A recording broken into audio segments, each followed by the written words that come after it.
வேந்தரின் உச்சிவேளை பகல் செய்திகளுக்காக பிரவீனா, கௌரி. முதலில் தலைப்புச் செய்திகள். மதிப்பிழந்த நோட்டு விவகாரத்தில் மீண்டும் அமளி. இரு அவைகளும் பிற்பகல் 2 மணி வரை ஒத்திவைப்பு.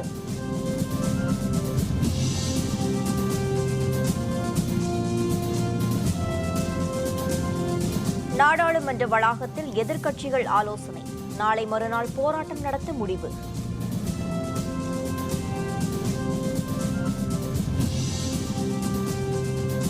ரயில் விபத்தில் பலி எண்ணிக்கை 142ஆக அதிகரிப்பு.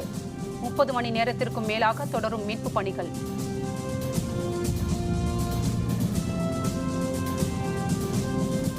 நான்கு தொகுதிகளில் நாளை வாக்கு எண்ணிக்கை. பிற்பகலில் முடிவுகள் வெளியாகும் என எதிர்பார்ப்பு.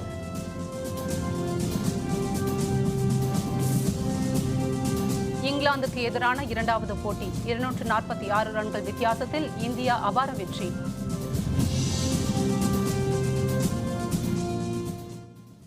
மதிப்பிழந்த ரூபாய் நோட்டுகள் விவகாரத்தை மக்களவையில் எதிர்க்கட்சி உறுப்பினர்கள் எழுப்பி அமளியில் ஈடுபட்டதால் பிற்பகல் 2 மணி வரை ஒத்திவைக்கப்பட்டது. 4வது நாளாக இன்று காலை மக்களவை மீண்டும் கூடியதும் உத்தரப்பிரதேச மாநிலத்தில் நேரிட்ட ரயில் விபத்தில் உயிரிழந்தவர்களுக்கு மௌன அஞ்சலி செலுத்தப்பட்டது. இதனைத் தொடர்ந்து எதிர்க்கட்சி உறுப்பினர்கள் மீண்டும் ரூபாய் நோட்டு பிரச்சினையை எழுப்பி விவாதிக்க வேண்டும் என வலியுறுத்தினர். இதற்கு மறுப்பு தெரிவித்து கேள்வி நேரத்தை மக்களவைத் தலைவர் சுமித்ரா மகாஜன் தொடங்கினார். இதற்கு எதிர்ப்பு தெரிவித்து எதிர்க்கட்சி உறுப்பினர்கள் தொடர் அமளியில் ஈடுபட்டனர். எனினும் கூச்சல் குழப்பம் தொடர்ந்ததால் அவை நடவடிக்கைகள் நண்பகல் 12 மணி வரை ஒத்திவைக்கப்பட்டது. பின்னர் அவை கூடியதும் மீண்டும் பிற்பகல் 2 மணி வரை ஒத்திவைக்கப்பட்டது.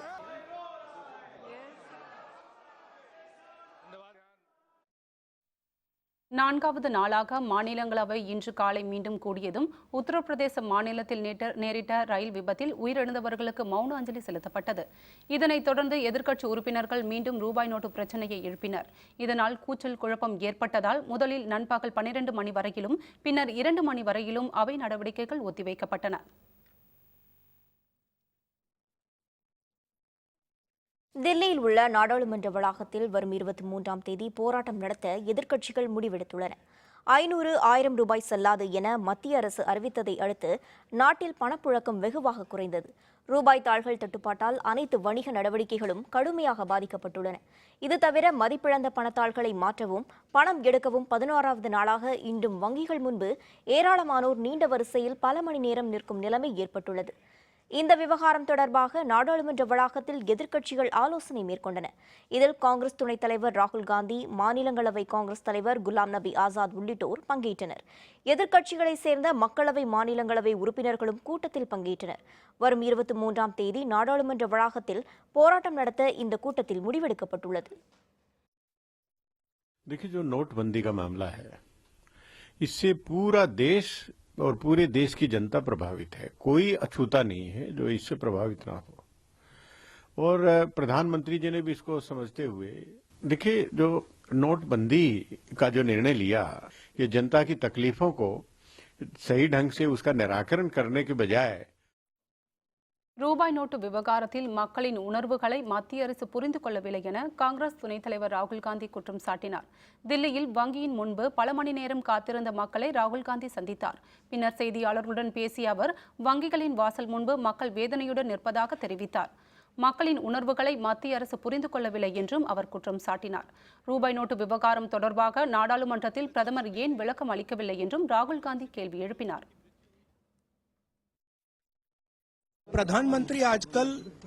प्रधानमंत्री को पार्लियामेंट में आने की क्या जरूरत है? आजकल प्रधानमंत्री तो दूसरे लेवल पे हैं. वो ना अपने मंत्रियों से पूछते हैं, ना किसी से बात करते हैं. जो उनको जी में आता है वो कर देते हैं.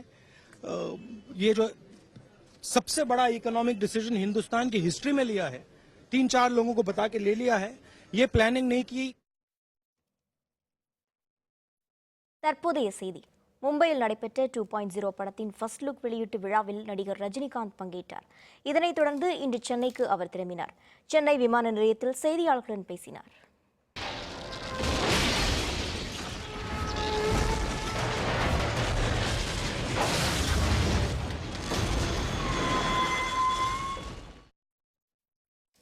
உத்தரப்பிரதேச மாநிலம் கான்பூர் அருகே நேரிட்ட ரயில் விபத்தில் பலியானோர் எண்ணிக்கை 142ஆக அதிகரித்துள்ளது. 24 மணி நேரத்திற்கும் அதிகமாக மீட்புப் பணிகள் மேற்கொள்ளப்பட்டு வருகின்றன. அண்மை காலமாக நடந்துள்ள மோசமான ரயில் விபத்தில் ஒன்றாக கான்பூர் விபத்து பதிவாகியுள்ளது. ஞாயிறு அன்று அதிகாலையில் நேரிட்ட இந்த விபத்தில் ரயிலின் குளிர்சாதன வசதி கொண்ட பெட்டிகள் உள்பட 14 பெட்டிகள் தடம் புரண்டன. விபத்து நடந்த இடத்திலேயே 120 பேர் பலியானார்கள். படுகாயமுற்ற 200க்கும் அதிகமானோர் மீட்கப்பட்டு மருத்துவமனையில் அனுமதிக்கப்பட்டனர். இவர்களில் பலருடைய நிலைமை கவலைக்கிடமாக உள்ளதால் பலி எண்ணிக்கை மேலும் அதிகரித்துள்ளது. இதுவரை 142 பேர் உயிரிழந்துள்ளனர். ரயில் விபத்தில் பலியான 62 பேரின் அடையாளம் காணப்பட்டுள்ளது.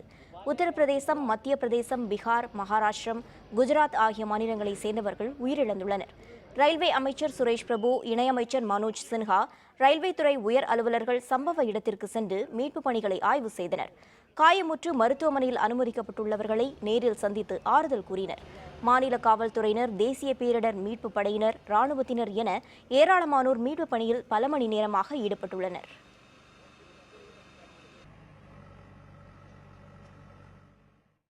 உத்தரப்பிரதேச மாநிலத்தில் பயணிகள் விரைவு ரயில் நேற்று தடம் புரண்டு மோசமான விபத்து ஏற்பட்ட நிலையில் ஜான்சியில் சரக்கு ரயில் ஒன்றும் இன்று அதிகாலை தடம் புரண்டு விபத்துக்குள்ளானது.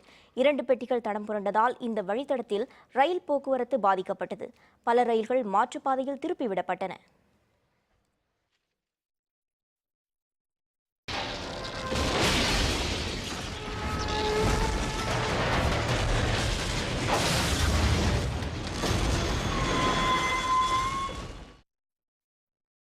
தஞ்சாவூர், திருப்பரங்குன்றம், அரவக்குறிச்சி தொகுதியில் பதிவான வாக்குகள் எண்ணும் பணி நாளை காலை தொடங்குகிறது. பிற்பகலில் முடிவுகள் வெளியாகும் என எதிர்பார்க்கப்படுகிறது. மதுரை, திருப்பரங்குன்றம் தொகுதியில் நடந்த 19ஆம் தேதி நடைபெற்ற வாக்குப்பதிவில் 70.19% வாக்குகள் பதிவாகின. தஞ்சாவூர் தொகுதியில் 69.02% வாக்குகளும், அரவக்குறிச்சி தொகுதியில் 81.92% வாக்குகளும் பதிவாகின. அரவக்குறிச்சி தொகுதியில் பதிவான மின்னணு எந்திரங்கள் வைக்கப்பட்டுள்ள குமாரசாமி பொறியியல் கல்லூரியில் பாதுகாப்பு ஏற்பாடுகள் அதிகரிக்கப்பட்டுள்ளன. திருப்பரங்குன்றம் தொகுதியில் பதிவான வாக்குப்பதிவு எந்திரங்கள் மதுரை மருத்துவக் கல்லூரியில் வைக்கப்பட்டுள்ளன. வாக்கு எண்ணும் மையங்களில் கண்காணிப்பு கேமராக்கள் பொருத்தப்பட்டு 3 அடுக்கு பாதுகாப்பு ஏற்பாடுகள் மேற்கொள்ளப்பட்டுள்ளன. இந்த 3 தொகுதிகளின் வாக்கு எண்ணும் மையங்களில் நாளை காலை 8 மணிக்கு வாக்கு எண்ணிக்கை தொடங்குகிறது. காலை 8:30 மணி முதல் முன்னணி நிலவரங்கள் தெரியவரும் என்றும், பிற்பகலில் தேர்தல் முடிவுகள் வெளியாகும் எனவும் தகவல்கள் தெரிவிக்கின்றன. தஞ்சாவூர் தொகுதியில் பதிவான வாக்கு இயந்திரங்கள் அனைத்தும் பாதுகாப்பான முறையில் குந்தவை நாச்சியார் அரசு கலைக்கல்லூரியில் வைக்கப்பட்டுள்ளன. வாக்கு எண்ணிக்கை நாளை நடைபெறுவதையொட்டி பாதுகாப்பு ஏற்பாடுகள் அதிகரிக்கப்பட்டுள்ளன. இது பற்றிய விரிவான விவரங்களை தருகிறார் நமது செய்தியாளர் குருநாதன். தஞ்சாவூர், அரவக்குறிச்சி, திருப்பரங்குன்றம் ஆகிய 3 தொகுதிகளிலும் கடந்த சனிக்கிழமை வாக்குப்பதிவு நடந்து முடிந்தது. தஞ்சை தொகுதியை பொறுத்தவரை வாக்குப்பெட்டிகள் அனைத்தும் சீல் வைக்கப்பட்டு குந்தவை நாச்சியார் மகளிர் கலைக்கல்லூரியில் 3 அடுக்கு பாதுகாப்பில் வைக்கப்பட்டுள்ளது. கல்லூரி முழுவதும் கண்காணிப்பு கேமரா மூலமும் கண்காணிக்கப்படுவதாக அதிகாரிகள் தெரிவித்தனர். அதாவது மாநில போலீசாரும் மத்திய காவல் படையினரும் கல்லூரி முழுவதும் தங்கள் கட்டுப்பாட்டில் வைத்துள்ளனர். மேலும் நாளை காலை 8 மணிக்கு தொடங்கும் வாக்கு எண்ணிக்கை 14 மேஜைகள் அமைக்கப்பட்டு 21 சுற்றுகளில் நடைபெறுவதாக அதிகாரிகள் தெரிவித்தனர். இதில் சுமார் 70க்கும் மேற்பட்ட அலுவலர்கள் பயன்படுத்த உள்ளனர். நாளை காலை 12 மணிக்குள் முன்னணி நிலவரம் தெரிய வருவதால் 14 வேட்பாளர்களும் மிகப்பெரிய எதிர்பார்ப்பில் உள்ளனர். அதாவது வேட்பாளர்கள் மட்டுமில்லாமல் தஞ்சை மக்களும் புதிய சட்டமன்ற உறுப்பினர் யார் என்று பெரிய எதிர்பார்ப்புடன் காத்து கொண்டிருக்கின்றனர். வேந்தர் செய்திகளுக்காக தஞ்சையிலிருந்து எஸ். குருநாதன். புதுச்சேரி மாநிலம் நெல்லித்தோப்பு தொகுதியில் வாக்குப்பதிவு எந்திரங்கள் முத்திரையிடப்பட்டு புதுச்சேரி பாரதிதாசன் அரசு மகளிர் கல்லூரியில் துணைநிலை ராணுவத்தினரின் பாதுகாப்புடன் வைக்கப்பட்டுள்ளன. நாளை காலை 8 மணிக்கு வாக்கு எண்ணிக்கை தொடங்குகிறது. முற்பகல் 10:30 மணிக்கு தேர்தல் முடிவு தெரிய வரும் என தேர்தல் துறை வட்டாரங்கள் தெரிவித்துள்ளன. இது பற்றிய விரிவான விவரங்களை தருகிறார் நமது செய்தியாளர் கந்தன். புதுச்சேரி மாநில நெல்லித்தோப்பு தொகுதி இடைத்தேர்தலுக்கான வாக்குப்பதிவு நேற்று முன்தினம் நடைபெற்றது. இதில் 85.76% வாக்குகள் பதிவாகியிருந்தன. மின்னணு, அதாவது வாக்குப்பதிவு முடிந்த அன்றைய மாலையே அனைத்து வாக்குச்சாலையில் உள்ள மின்னணு வாக்குப்பதிவு இயந்திரங்கள் சீல் வைக்கப்பட்டு வாக்கு எண்ணும் மையமான பாரதிதாசன் மகளிர் கல்லூரியில் கொண்டு வரப்பட்டன. இங்கு அனைத்து மின்னணு வாக்குப்பதிவுகளும் தனியாரில் வைக்கப்பட்டு சீல் வைக்கப்பட்டு பலத்த போலீஸ் பாதுகாப்பு போடப்பட்டுள்ளது. அதாவது குறிப்பாக இந்த பாரதிதாசன் மகளிர் கல்லூரியை சுற்றி 3 அடுக்கு பலத்த போலீஸ் பாதுகாப்பு போடப்பட்டுள்ளன. இது மட்டும் இல்லாமல் கண்காணிப்பு கேமராக்கள் பொருத்தப்பட்டு அனைத்து பகுதியும் வந்து கண்காணிக்கப்பட்டு வருகிறது. இந்நிலையில் வந்து நாளை காலை 8 மணி அளவில் இந்த வாக்கு எண்ணும் பணி வந்து தொடங்கப்பட உள்ளது. அதாவது வந்து 3 கட்டமாக வாக்கு எண்ணும் பணி வந்து நடைபெற உள்ளது. குறிப்பாக காலை 11 மணி அளவில் வந்து இந்த இடைத்தேர்தலுக்கான முடிவு வந்து தெரிய வரும் என எதிர்பார்க்கப்படுகிறது. வேந்தர் செய்திகளுக்காக புதுச்சேரியிலிருந்து கந்தன். தற்போதைய செய்தி. மும்பையில் நடைபெற்ற 2.0 படத்தின் ஃபர்ஸ்ட் லுக் வெளியீட்டு விழாவில் நடிகர் ரஜினிகாந்த் பங்கேற்றார். இதனைத் தொடர்ந்து இன்று சென்னைக்கு அவர் திரும்பினார். சென்னை விமான நிலையத்தில் செய்தியாளர்களுடன் பேசினார். பார்த்திருப்பீங்க, இந்த லாட்ஜ் முடிச்சுட்டு வந்துட்டு ரொம்ப நல்லபடியாக நடந்தது.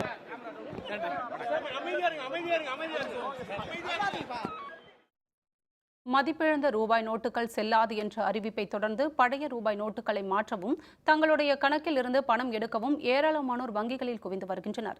இதனிடையே திருமண நிகழ்ச்சியை வைத்திருப்போர் வங்கியிலிருந்து 2.5 லட்சம் ரூபாய் எடுக்கலாம் என்ற அறிவிப்பு இன்று முதல் நடைமுறைக்கு வருகிறது. இது பற்றிய விரிவான விவரங்களை தருகிறார் நமது செய்தியாளர் விக்னேஷ். நேற்று வங்கிகளுக்கு விடுமுறை அளிக்கப்பட்டிருந்ததன் காரணமாக பொதுமக்கள் இன்று பணம் எடுப்பதற்கும் பணத்தை போடுவதற்கும் காலை முதலே வங்கிகளில் நீண்ட வரிசையில் காத்திருக்கின்றனர். அதாவது தொடர்ந்து 10 தினங்களாக வங்கிகள் எல்லாம் வந்து இயங்கியதன் காரணமாக ஊழியர்களுக்கு விடுமுறை அளிக்கும் விதமாக நேற்று வங்கிகளுக்கு வந்து விடுமுறை அளிக்கப்பட்டிருந்தது. இதன் காரணமாக நேற்று முழுவதுமாகவே பொதுமக்கள் வந்து பணத்தை செலுத்த முடியாமலும் பணத்தை மாற்ற முடியாமலும் மிகுந்த சிரமத்திற்குள்ளாகி இருந்தனர். இந்த நிலையில் இன்று காலை முதலே வந்து பொதுமக்கள் பணத்தை எடுப்பதற்கும் பணத்தை போடுவதற்கும் பணத்தை மாற்றுவதற்கும் நீண்ட வரிசையில் காத்திருக்கக்கூடிய சூழல் நம்மால் பார்க்க முடிகிறது. திருமணத்திற்கென்று 2.50 லட்சம் ரூபாய் வந்து பணம் எடுக்கலாம் என்று அறிவிக்கப்பட்டிருந்தது. சரியான சான்றிதழை காட்டி அவர்கள் வந்து திருமணம் நடைபெற வீட்டினர் வந்து 2.50 லட்சம் ரூபாய் பணத்தை வந்து பெற்றுக்கொள்ளலாம் என இன்று முதல் அந்த வசதி வந்து நடைமுறைக்கு வந்திருக்கிறது. மேலும் தனிநபர் குறிப்பிட்ட அளவு மட்டுமே வந்து பணம் எடுக்க முடியும் என்ற சூழல் வந்து நிலவுகிறது. இந்த வரம்பை இன்னும் அதிகப்படுத்த வேண்டும் என்பதும் பொதுமக்களின் எதிர்பார்ப்பாக இருக்கிறது. உச்சவரம்பு 2500 ரூபாய் ஏடிஎம் சொல்றது வந்து பெரிய ரொம்ப கஷ்டமான விஷயம் தான். 2500 ரூபாய் ஒரு நாளைக்கு எடுத்து பண்ண முடியாது. ஒரு சிறு வியாபாரி கூட வந்து ரொம்ப பாதிக்கப்படுறாங்க. இதனால அவங்க லிமிட் வந்து 10,000 கொடுத்திருந்தா கூட பரவாயில்ல, 24,000 லிமிட் வாரத்துக்குன்றாங்க. அது எல்லா பேங்க்லயும் கிடைக்கல. நேற்று 24 எடுக்கலாம் அப்படின்னு சொல்லியிருந்தாங்க. இன்னைக்கு 10,000 தான் எடுக்கணும் அப்படின்னு சொல்லிட்டு இருக்காங்க. ஒரு டைம்ல ஒரு ரூல்ஸும் மாறிட்டு இருக்கு. எப்படி என்ன ஆகுதுன்னு ஏன்னா கிட்ட போகும்போது கேஷ் இல்லைன்றாங்க. ரொம்ப நேரம் அங்கே வெயிட் பண்ணிட்டு நம்ம அம்மா கிட்ட வந்தோன்னே இல்லை அந்த மாதிரி அப்படி இருக்கு. எங்கள் வீட்டுக்காரருக்கு ஆப்ரேஷன் பண்ணிட்டு அப்போ ஹாஸ்பிட்டலுக்கு இட்டுன்னு போகிறது கூட எமர்ஜென்சிங்க சனிக்கிழமை வந்தேன். சனிக்கிழமை வந்து கூட எங்களுக்கு பைசா எடுக்க முடியாது. காலையில் 6 மணிலேருந்து 4 மணி வரைக்கும் நின்றுட்டு பைசா இல்லைன்னுட்டாங்க. நான் எடுக்க வந்தது 6,000 தான் சார். அந்த 6,000 காசை என்னால் இன்ன வரைக்கும் எடுக்க முடியல சார் என்னால். வங்கிகள் பொதுமக்களுக்கு எளிதாக பணம் பெறுவதற்கும் பணத்தை மாற்றுவதற்கும் வழிவகை செய்ய வேண்டும் என்பதும் பொதுமக்களின் கோரிக்கையாக இருக்கிறது. வேந்தர் செய்திகளுக்காக சென்னை புதுப்பேட்டையில் இருந்து ஒளிப்பதிவாளர் பாலாவுடன் எஸ் விக்னேஷ். தற்போதைய செய்தி. எஸ்ஆர்எம் பல்கலைக்கழகத்தில் மாணவர் சேர்க்கைக்கென பணம் பெற்றுக்கொண்டு தலைமறைவாகி இருந்த மதன் மணிப்பூரில் கைது செய்யப்பட்டதாக தகவல் வெளியாகியுள்ளது. மருத்துவக் கல்லூரிகளில் சீட் வாங்கி தருவதாக கூறி 80 கோடி ரூபாய் அளவுக்கு வசூலித்து தலைமறைவாக இருந்த மதனை அம்பத்தூர் துணை ஆணையர் சுதாகர் தலைமையிலான தனிப்படை காவல்துறையினர் கைது செய்ததாக தெரிகிறது. தற்போதைய செய்தி. எஸ்ஆர்எம் பல்கலைக்கழகத்தில் மாணவர் சேர்க்கைக்கென பணம் பெற்றுக்கொண்டு தலைமறைவாகி இருந்த மதன் மணிப்பூரில் கைது செய்யப்பட்டதாக தகவல் வெளியாகியுள்ளது. மருத்துவக் கல்லூரிகளில் சீட் வாங்கி தருவதாக கூறி 80 கோடி ரூபாய் அளவுக்கு வசூலித்து தலைமறைவாக இருந்த மதனை அம்பத்தூர் துணை ஆணையர் சுதாகர் தலைமையிலான தனிப்படை காவல்துறையினர் கைது செய்ததாக தெரிகிறது. ஐஎன்எஸ் சென்னை என்று பெயர் சூட்டப்பட்டுள்ள போர்க்கப்பலை பாதுகாப்புத்துறை அமைச்சர் மனோகர் பாரிக்கர் நாட்டுக்கு அர்ப்பணித்தார். உலக தரத்தில் கட்டப்பட்ட இந்த கப்பல் தற்போது இந்திய கடற்படையில் சேர்க்கப்பட்டுள்ளது. சென்னையை பெருமைப்படுத்தும் வகையில் இந்த கப்பலுக்கு ஐஎன்எஸ் சென்னை என பெயர் சூட்டப்பட்டிருக்கிறது. மும்பை கடற்பகுதியில் இந்த கப்பலில் நடைபெற்ற விழாவில் கப்பலை நாட்டுக்கு அர்ப்பணித்து மனோகர் பாரிக்கர் பேசினார்.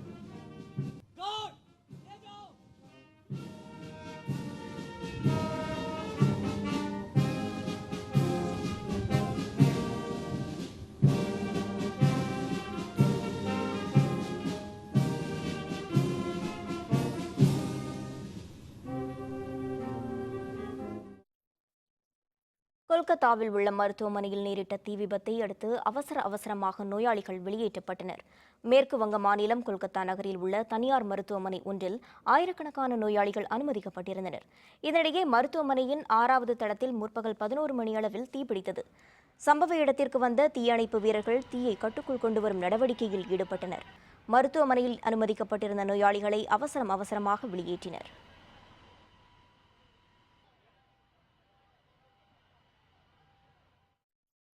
ரூபாய் நோட்டுகள் மதிப்பிழந்தவையாக அறிவிக்க பிரதமருக்கு அதிகாரம் இல்லாததால் மத்திய அரசை கலைக்க நடவடிக்கை மேற்கொள்ள வேண்டும் என தமிழக காங்கிரஸ் தலைவர் திருநாவுக்கரசர் தெரிவித்துள்ளார். மத்திய அரசின் அறிவிப்பை கண்டித்து தமிழகம் முழுவதும் காங்கிரஸ் கட்சி சார்பில் கண்டன ஆர்ப்பாட்டம் நடைபெற்றது.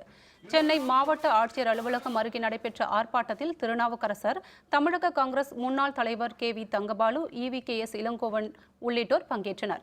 ஆர்ப்பாட்டத்தின் போது பேசிய திருநாவுக்கரசர், மத்திய அமைச்சரவையை கூட்டிய பின் ரிசர்வ் வங்கி ஆளுநர் மூலமே ரூபாய் நோட்டுகள் செல்லாது என்ற அறிவிப்பு வெளியாவது வழக்கம் என தெரிவித்தார்.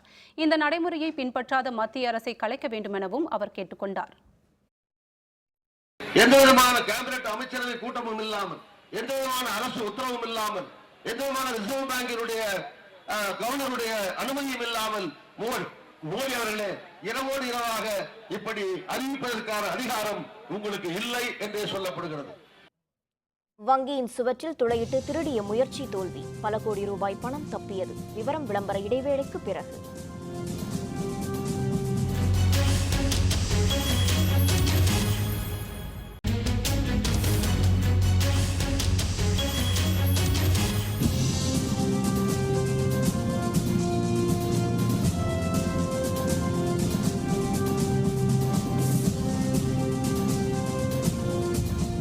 செய்திகள் தொடர்கின்றன. மத்திய அரசின் கருப்பு பண ஒழிப்பு நடவடிக்கைகள் மூலம் பதுக்கி வைக்கப்பட்டிருந்த பணம் புழக்கத்திற்கு வந்துள்ளதாக தமிழக பாரதிய ஜனதா தலைவர் தமிழிசை சவுந்தரராஜன் தெரிவித்துள்ளார். உலக மீனவர் நாளையொட்டி சென்னை திருவல்லிக்கேணியில் பாரதிய ஜனதா சார்பில் நமோ மீன் கண்காட்சியை தமிழிசை சவுந்தரராஜன் தொடங்கி வைத்தார். பின்னர் செய்தியாளர்களுடன் பேசிய அவர், தமிழக மீனவர்களின் நலனில் மத்திய அரசு அக்கறை கொண்டுள்ளதாகவும் அவர்கள் மீதான தாக்குதலை தடுக்க இலங்கை அரசுடன் பேச்சுவார்த்தை நடைபெற்று வருவதாகவும் தெரிவித்தார். ரூபாய் நோட்டுகள் மதிப்பிழந்ததாக மத்திய அரசு அறிவித்த விவகாரத்தில் எதிர்க்கட்சிகள் மக்களை ஏமாற்றி வருவதாகவும் தமிழிசை குற்றம் சாட்டினார். மாபெரும் ஒரு திட்டம் இது. இதில் கருப்பு பண முதலைகளை ஒழிப்பதற்கான திட்டம். அதனால் பொதுமக்கள் இதற்கு ஆதரவு தந்து கொண்டிருக்கிறார்கள். கோடி 1 ரூபாயாக இருந்தாலும் பதுக்கல் பணம் இன்று தீவிரவாதத்திற்கு அது பயன்படுத்தப்பட்டு கொண்டிருக்கிறது. வேண்டுமென்றே மக்களின் உணர்வுகளை அரசியலாக்கி கொண்டிருக்கிறார்கள். ஆனால் மக்கள் இப்பொழுது தெளிவாக இருக்கிறார்கள். இந்த கருப்பு பணம் எடுப்பதன் மூலமாக அத்தனை மக்களும் பலன் பெறப்போம். மீனவர் பிரச்சினைக்கு மத்திய அரசு உடனடியாக தீர்வு காண வேண்டும் என தமிழ் மாநில காங்கிரஸ் கட்சி தலைவர் GK வாசன் வலியுறுத்தியுள்ளார். ராயபுரத்தில் மீனவர் நாளை ஒட்டி மீனவர்களுக்கு மீன்பிடி உபகரணங்களை GK வாசன் வழங்கினார். பின்னர் செய்தியாளர்களுடன் பேசிய அவர், இலங்கை கடற்படை மீனவர்கள் மீது தாக்குதல் நடத்துவதற்கு கண்டனம் தெரிவித்தார். பண பரிமாற்றத்தில் ஏற்பட்டுள்ள பிரச்சினைகள் குறித்தும் உடனடியாக தீர்வு காணப்பட வேண்டும் என்றும் GK வாசன் வலியுறுத்தினார். சிறைபிடிக்கப்பட்டிருக்கின்ற நம்முடைய மீனவர்களையும் இலங்கை வசம் இருக்கின்ற படகுகளையும் உடனடியாக ஒப்படைக்க வேண்டும். சேதமடைந்த படகுகளுக்கு நிவாரணம் வழங்கவும் மத்திய அரசு இலங்கை அரசை வலியுறுத்த வேண்டும். தமிழக மீனவர்களுடைய மீன்பிடி தொழிலுக்கு இலங்கை கடற்படை எந்த விதத்திலும் இடையூறாக இருக்கக்கூடாது என்பதை மத்திய அரசு இலங்கை அரசோடு பேசி உறுதிப்படுத்திக் கொள்ள வேண்டும். சென்னை ராயப்பேட்டையில் உள்ள வங்கி ஒன்றின் பின்பக்க ஜன்னலை துளையிட்டு உள்ளே நுழைந்த சிலர் பணத்தை எடுக்கும் முயற்சி தோல்வியடைந்ததால் பல கோடி ரூபாய் தப்பியது. சென்னை ராயப்பேட்டை ஒயிட் சாலையில் அமைந்துள்ள ஸ்டேட் பேங்க் ஆஃப் மைசூர் வங்கியில் நேற்றிரவு இந்த திருட்டு முயற்சி நடைபெற்றுள்ளது. வங்கியின் பின்பக்க ஜன்னலை துளையிட்ட சிலர் உள்ளே நுழைந்து பணத்தை தேடியுள்ளனர். பணத்தை எடுக்க இயலாததால் அங்கிருந்து தப்பி சென்றுள்ளனர். இன்று காலை வழக்கம் போல் வங்கியை திறக்க வந்த ஊழியர்கள் திருட்டு முயற்சி நடைபெற்றிருப்பது கண்டு அதிர்ச்சியடைந்தனர். இதுபற்றி அண்ணா சாலை காவல்துறையினர் விசாரணை மேற்கொண்டுள்ளனர். கண்காணிப்பு கேமராக்களில் பதிவான காட்சிகளை வைத்து திருடர்களை தேடி வருகின்றனர். திருட்டு முயற்சி தொடர்பாக செய்தியாளர்களுடன் பேசிய வங்கியின் துணை மேலாளர் பிரபு, வங்கியில் வைக்கப்பட்டிருந்த பணம் பாதுகாப்பாக உள்ளதாகவும் வங்கி வழக்கம் போல் செயல்பட்டு வருவதாகவும் குறிப்பிட்டார். நடந்திருக்கு பட் அன்சக்சஸ்ஃபுல் அட்டெம்ப்ட். அவங்களால எதுவும் பண்ண முடியல. எல்லாமே சேஃபா இருக்கு. ரைட்ஸ் ரோடு பிரான்ச் SBM வந்து நார்மலா டெபாசிட் ரெசிட்ஸ்லாம் வாங்கிட்டு இருக்கோம். CCTV ஃபுட்டேஜ் வந்து கொடுத்துருக்கோங்க, போலீஸ் கிட்ட கொடுத்துருக்கோம். ஃபர்தரா அவங்க தான் இன்வெஸ்டிகேட். திருவள்ளூர் மாவட்டம் கும்மிடிப்பூண்டி அருகே மீனவர் குழுக்களுக்கு இடையே நடந்த மோதலில் படுகாயம் அடைந்தவர்களில் 2 பேர் சிகிச்சை பலனின்றி உயிரிழந்தனர். கும்மிடிப்பூண்டி அருகே உள்ள வெள்ளம்பேடு பகுதியைச் சேர்ந்த சத்திரத்தான் மற்றும் எல்லையப்பன் ஆகியோர் குழுக்களாக செயல்பட்டு வருகின்றனர். இவர்களிடையே ஊர் விவகாரம் தொடர்பாக முன்பகை இருந்து வருவதாக தெரியவந்துள்ளது. இந்நிலையில் நேற்று இரவு இரு குழுவினருக்கும் பயங்கர ஆயுதங்களுடன் மோதிக்கொண்டனர். இதில் வீடுகள், வாகனங்கள் அடித்து நொறுக்கப்பட்டன. மோதலில் 12 பேர் படுகாயமடைந்தனர். அவர்கள் சென்னை அரசு பொது மருத்துவமனையில் சிகிச்சை சிகிச்சைக்காக அனுமதிக்கப்பட்டனர். அதில் அண்ணாதுரை, குணசேகர் ஆகிய இருவரும் சிகிச்சை பலனின்றி இறந்தனர். இதனால் வெள்ளம்பேடு குப்பத்தில் பதற்றம் ஏற்பட்டுள்ளதால் அங்கு 100க்கும் அதிகமான காவல்துறையினர் பாதுகாப்பு பணியில் ஈடுபட்டுள்ளனர். ரூபாய் நோட்டுகள் மதிப்பிழந்ததாக மத்திய அரசு அறிவித்ததை அடுத்து மீன் கொள்முதல் மற்றும் விற்பனை ஆகியவற்றில் பெரும் பாதிப்பு ஏற்பட்டுள்ளதால் மீனவர்கள் காலவரம்பற்ற வேலைநிறுத்தத்தில் ஈடுபட்டுள்ளனர். 500 மற்றும் 1000 ரூபாய் நோட்டுகள் செல்லாது என்ற மத்திய அரசின் அறிவிப்பை தொடர்ந்து நாகப்பட்டினம் மாவட்டத்தில் நாள்தோறும் 50 கோடி ரூபாய் அளவிற்கு மீன் வணிகம் பாதிக்கப்பட்டுள்ளது. மாவட்டத்தில் உள்ள 54 மீனவ கிராமங்களைச் சேர்ந்த மீனவர்கள் இயல்பு நிலை திரும்பும் வரை கால வரம்பற்ற வேலை நிறுத்தத்தில் ஈடுபட்டுள்ளனர். வேலை நிறுத்தம் 6வது நாளாக தொடர்வதால் 5000க்கும் அதிகமான படகுகள் கரையில் நிறுத்தி வைக்கப்பட்டுள்ளன. மீன்களை பிடித்து வர கடன் பெற்று படகுகளுக்கு டீசல் நிரப்பி சென்ற நிலையில் அவ்வாறு பிடித்து வரும் மீன்கள் மத்திய அரசின் அறிவிப்பால் விற்பனையாகாததால் பெருமளவு பாதிக்கப்பட்டுள்ளதாகவும் மீனவர்கள் இதனை கண்டித்து வேலை நிறுத்தத்தில் ஈடுபட்டுள்ளதாக தெரிவிக்கின்றனர். நீலகிரி மாவட்டம் முதுமலையில் வனவிலங்குகள் கணக்கெடுப்பு இன்று மாலையுடன் நிறைவு பெறும் நிலையில் நீர்நிலைகள் நிறைந்த பகுதியில் அதிகளவு வனவிலங்குகளை காண முடிந்ததாக கணக்கெடுப்பாளர்கள் தெரிவித்துள்ளனர். தமிழகத்தில் உள்ள 4 புலிகள் காப்பகங்களில் முதுமலையும் ஒன்று. இந்த புலிகள் காப்பகத்தில் 100க்கும் அதிகமான புலிகள் இருப்பதாக தெரியவந்துள்ளது. இவற்றை கணக்கெடுக்கும் பணிகள் 6 மாதங்களுக்கு ஒருமுறை நடைபெறுவது வழக்கம். இதன்படி கடந்த 16ஆம் தேதி தொடங்கிய கணக்கெடுக்கும் பணியில் 36 குழுவினர் ஈடுபட்டிருந்தனர். இந்த குழுக்களில் வனத்துறை ஊழியர்கள், வனக்கல்லூரி மாணவிகள் இடம்பெற்றுள்ளனர். கணக்கெடுப்பு பணிகள் இன்று மாலையுடன் நிறைவடைய உள்ள நிலையில் வறட்சி காரணமாக இம்முறை நீர்நிலைகளில் அதிகளவு வனவிலங்குகள் காண முடிந்ததாக வனக்குழுவினர் தெரிவித்துள்ளனர். தண்ணி இருக்கிறதுனால நிறைய அனிமல்ஸ் வந்து இங்கே தண்ணி குடிக்கிறதுக்கு வரும். அதோட indirect evidences, buck mark, scratch mark எல்லாமே இந்த இடத்துல பார்க்க முடியும். அதனால் நாங்கள் இந்த இடத்துல வெயிட் பண்ணுறோம். மேக்ஸிமம் வந்து டீர், டைகர், எலிஃபெண்ட், பேர் எல்லாமே இந்த இடத்துக்கு வருது. கோயம்புத்தூரில் ஆட்சியர் அலுவலகம் முன்பு திரண்ட காங்கிரஸ் கட்சியினர் மத்திய அரசை கண்டித்து ஆர்ப்பாட்டத்தில் ஈடுபட்டனர். 500 மற்றும் 1000 ரூபாய் நோட்டுகள் மதிப்பிழந்ததாக மத்திய அரசு அறிவித்ததை அடுத்து பல்வேறு அரசியல் கட்சியினர் போராட்டத்தில் ஈடுபட்டு வருகின்றனர். கோயம்புத்தூர் மாவட்ட ஆட்சியர் அலுவலகம் முன்பு திரண்ட காங்கிரஸ் கட்சியினர் அங்கிருந்த வங்கி ஏடிஎம் முன்பு ஆர்ப்பாட்டத்தில் ஈடுபட்டனர். பின்னர் ஏடிஎம் மையத்தில் மலர் வளையம் வைத்து வித்தியாசமான முறையில் அவர்கள் போராட்டம் நடத்தினர். ஆர்ப்பாட்டத்தில் ஈடுபட்டவர்களை மத்திய அரசுக்கு எதிராக முழக்கமிட்டனர். ஏழை எளிய மக்கள் அடிப்படை மருத்துவதை கூட வழி இல்லாமல் மிகப்பெரிய இன்னலுக்கு ஆளாயிருக்கின்றார்கள். இருந்தும் கூட மத்திய அரசு அதை பற்றி அறிவுபூர்வமாக சிந்திக்காமல் அலட்சியம் காட்டி வருகின்றது. உடனடியாக போர்க்கால நடவடிக்கையில் இந்த இன்னல்களை தீர்ப்பதற்கு மோடி அரசு தன்னை ஈடுபடுத்திக் கொள்ள வேண்டுமாய் கேட்டுக்கொள்கிறது. ராமநாதபுரம் மாவட்டம் ராமேஸ்வரத்தில் 2 மணி நேரத்திற்கும் மேலாக நீடித்த கனமழையால் மக்கள் மகிழ்ச்சி அடைந்தனர். ராமநாதபுரம் மாவட்டத்தில் கடந்த சில நாட்களாக ஒரு சில இடங்களில் லேசான மழை பெய்தது.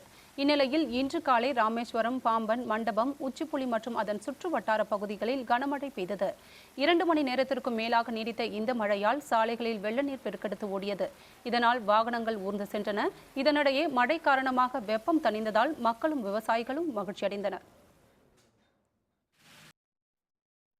பெருவில் பற்றி எரியும் காட்டுத்தீ, வனவிலங்குகளுக்கு கடும் பாதிப்பு. விவரம் விளம்பர இடைவேளைக்கு பிறகு.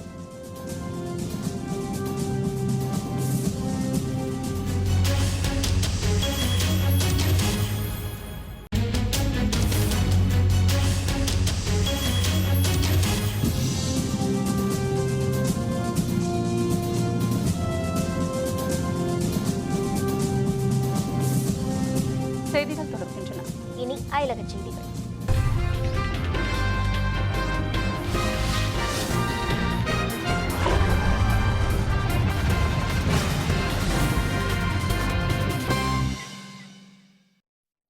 சிரியாவின் அலப்போ நகரின் அருகே உள்ள பள்ளியின் மீது கிளர்ச்சியாளர்கள் நடத்திய தாக்குதலில் 8 மாணவர்கள் கொல்லப்பட்டனர்.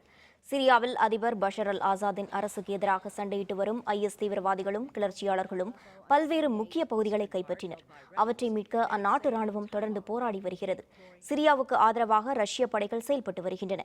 இந்நிலையில் மேற்கு அலப்போ அருகே அல் ஃபர்கான் மாகாணத்தில் அரசு படைகளின் கட்டுப்பாட்டில் உள்ள பகுதியில் அமைந்துள்ள பள்ளியின் மீது கிளர்ச்சியாளர்கள் பீரங்கிகள் மூலம் தாக்குதல் நடத்தினர். இதில் பள்ளி மாணவர்கள் 8 பேர் கொல்லப்பட்டனர். படுகாயமுற்றவர்கள் அருகில் உள்ள மருத்துவமனையில் அனுமதிக்கப்பட்டனர். இந்த தகவலை சிரியா மனித உரிமை பாதுகாப்பு இயக்கமும் உறுதி செய்துள்ளது. இதனிடையே சிரியாவின் அலப்போ நகரில் பாதிக்கப்பட்டுள்ள மக்களுக்கு நிவாரண உதவிகள் அளிக்க ஐக்கிய நாடுகள் அவை வலியுறுத்தியுள்ளது. பெருநாட்டில் உள்ள வனப்பகுதியில் மளமளவென பரவி வரும் காட்டுத் தீயால் அரிய வகை விலங்கினங்கள் பாதிப்புக்குள்ளாகியுள்ளன. இதனால் தீயை அணைக்க வீரர்கள் கடுமையாக போராடி வருகின்றனர். பெருநாட்டில் லம்பயகேவில் உள்ள வனப்பகுதியில் தென் அமெரிக்காவில் மட்டுமே காணப்படும் பேட்டிங்டன் பியர் என கார்ட்டூன் சித்திரமாக அறியப்படும் ஸ்பெட்டகல்ட் பியர் கரடிகள் உள்ளிட்ட எண்ணற்ற வனவிலங்குகள் உள்ளன. இந்நிலையில் இந்த வனப்பகுதியில் திடீரென தீப்பற்றிக் கொண்டது. காற்றின் வேகம் காரணமாக மளமளவென பரவிய தீயால் 2500 ஏக்கர் பரப்பளவிலான பகுதி தீக்கிரையானது. இதனிடையே வனவிலங்குகளை காப்பாற்ற கடுமையான போராடி வரும் வனத்துறையினரும் தீயணைப்பு துறையினும் தீயை அணைக்கும் பணியில் தீவிரமாக ஈடுபட்டுள்ளனர்.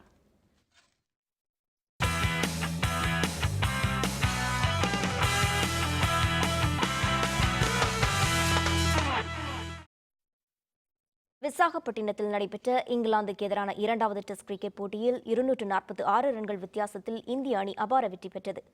ஆந்திர மாநிலம் விசாகப்பட்டினத்தில் நடைபெற்ற இந்த போட்டியின் முதல் இன்னிங்ஸில் இந்திய அணி 455 ரன்களுக்கும் இங்கிலாந்து அணி 255 ரன்களுக்கும் ஆட்டமிழந்தன.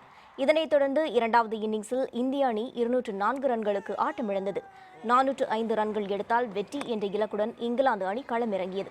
நேற்றைய ஆட்ட நேர முடிவில் அந்த அணி 2 விக்கெட்டுகள் இழப்புக்கு 87 ரன்கள் எடுத்திருந்தது. போட்டியில் இறுதி நாளான இன்று தொடர்ந்து விளையாடிய இங்கிலாந்து அணி வீரர்கள் இந்திய பந்து வீச்சாளர்களை சமாளிக்க முடியாமல் திணறினர். இதனால் 158 ரன்களுக்கு இங்கிலாந்து அனைத்து விக்கெட்டுகளையும் இழந்தது. இதன் மூலம் 246 ரன்கள் வித்தியாசத்தில் இந்திய அணி அபார வெற்றி பெற்றது. Big shout again. Got a change of decision. You could hear shrieks of joy from the Indian players. Virat Kohli not emotional at the moment. இந்திய அணி தரப்பில் அஸ்வின், ஜெயந்த் யாதவ் ஆகியோர் தலா 3 விக்கெட்டுகளையும், முகமது சமி, ரவீந்திர ஜடேஜா ஆகியோர் தலா 2 விக்கெட்டுகளையும் கைப்பற்றினர். இந்த வெற்றியின் மூலம் 5 போட்டிகள் கொண்ட தொடரில் 1-0 என்ற கணக்கில் இந்திய அணி முன்னிலை பெற்றுள்ளது. சிறப்பாக விளையாடிய விராட் கோலி ஆட்ட நாயகனாக தேர்வு செய்யப்பட்டார். மீண்டும் தலைப்புச் செய்திகள். மதிப்பிழந்த நோட்டு விவகாரத்தால் மீண்டும் அமளி. இரு அவைகளும் பிற்பகல் 2 மணி வரை ஒத்திவைப்பு. நாடாளுமன்ற வளாகத்தில் எதிர்க்கட்சிகள் ஆலோசனை. நாளை மறுநாள் போராட்டம் நடத்த முடிவு. ரயில் விபத்தில் பலி எண்ணிக்கை 142ஆக அதிகரித்தது. 30 மணி நேரத்திற்கு மேலாக தொடரும் மீட்பு பணிகள். 4 தொகுதிகளில் நாளை வாக்கு எண்ணிக்கை. பிற்பகலில் முடிவுகள் வெளியாகும் என எதிர்பார்ப்பு. இங்கிலாந்துக்கு எதிரான 2வது போட்டி 246 ரன்கள் வித்தியாசத்தில் இந்தியா அபார வெற்றி. இத்துடன் வேந்தரின் உச்சிவேளை பகல் செய்திகள் நிறைவடைந்தன. மீண்டும் மாலை 5:30 மணிக்கு வேந்தரின் அந்திமாலை தொடர் செய்திகளில் சந்திப்போம். வணக்கம். வணக்கம்.